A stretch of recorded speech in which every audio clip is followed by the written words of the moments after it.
Aujourd'hui, je vais vous présenter le point triple de l'eau. On connaît tous la température de fusion de la glace qui est de 0 degré Celsius. Le point de glace trouve son utilité dans toutes les applications industrielles, notamment pour le suivi des thermomètres. Le point triple est lui réservé aux étalons, sa mise en œuvre étant plus délicate que celle du point de glace. Une cellule de point triple est constituée d'une ampoule en silice ou en borosilicate dans laquelle est enfermée de l'eau sous une pression d'environ 4 mm de mercure. L'eau dans la cellule a une composition spécifique en isotope. La cellule est munie d'un puits permettant d'introduire une sonde à étalonner. La mise en œuvre du point triple de l'eau consiste à créer la phase solide dans la cellule.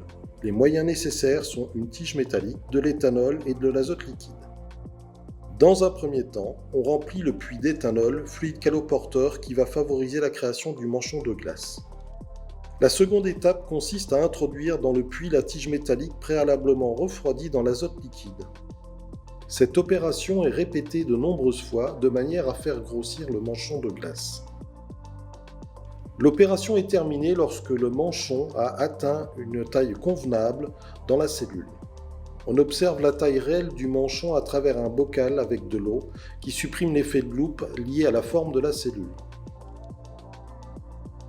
La cellule est conservée à une température proche de 0,01 degré Celsius pendant 3 jours, durée suffisante pour supprimer une bonne partie des tensions dans la glace.